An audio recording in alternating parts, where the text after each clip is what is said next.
Hola, buenas, ¿qué tal? ¿Cómo andan? Espero que esté todo muy bien de ese lado y les doy la bienvenida nuevamente a La Sed No Es Nada. Para quien no me conozca, Germán es mi nombre y hoy quiero hablar de El Eternauta, porque esto es algo que yo estaba esperando hace más o menos 15, 17 años. Solo que lo estaba esperando en formato película, pero la verdad es que no me molesta para nada tenerlo en formato serie. Y desde que se anunció que estoy esperándola desde el día 1, y obviamente pasé por un montón de estados como ¡qué bien algo audiovisual del Eternauta, va a estar buenísimo!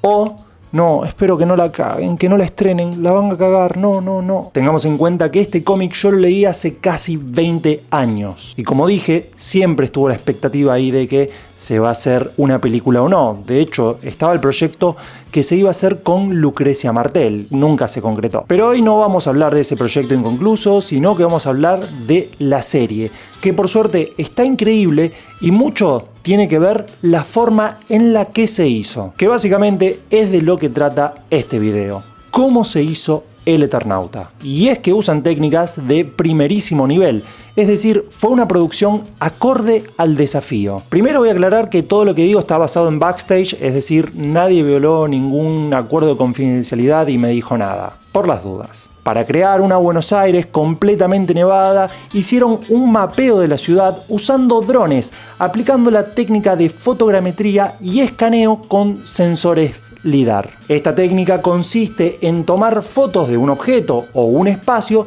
desde diferentes puntos de vista para tener todas las perspectivas posibles. Estos escaneos se hicieron durante la pandemia, lo que les permitió tener la ciudad casi completamente despoblada. Una vez que se tiene toda esa data de fotos, se carga en un software que se llama Reality Capture, que lo convierte en un modelo totalmente circulable, como si fuese un videojuego. Con estos escaneos ya se puede empezar a generar lo que se conoce como un set virtual en un software que se llama Unreal Engine, que en realidad es un motor de videojuegos. Por ejemplo, Fortnite está hecho en Unreal Engine. Una vez creados, esos sets se proyectan en unas pantallas que van alrededor de los actores y que tienen la particularidad de que cuando la cámara se mueve, estos sets virtuales reaccionan como si fuesen un set real. A diferencia de los cromas, una ventaja que tiene esta tecnología es que te ayuda a iluminar la escena porque ya sabes cómo va a ser la situación final. Además, genera reflejos realistas sobre los actores,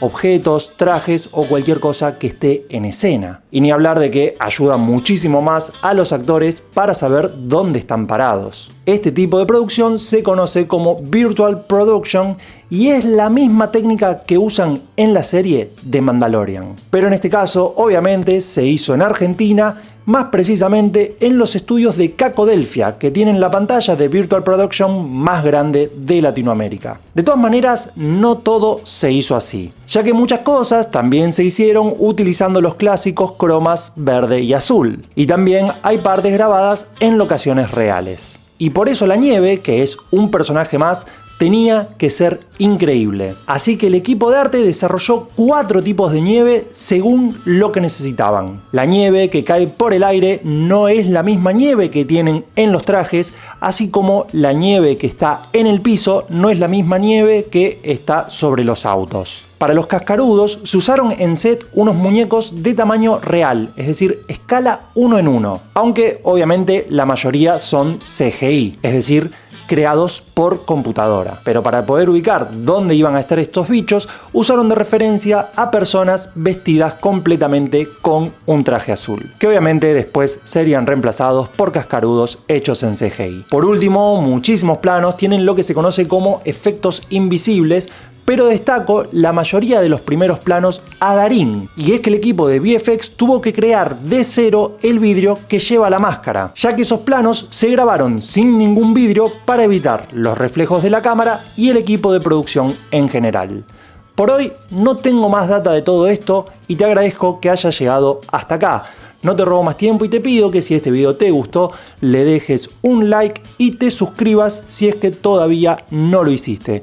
Muchas gracias por llegar hasta acá nuevamente y nos estamos viendo en futuros videos. Adiós, chao, suscríbete.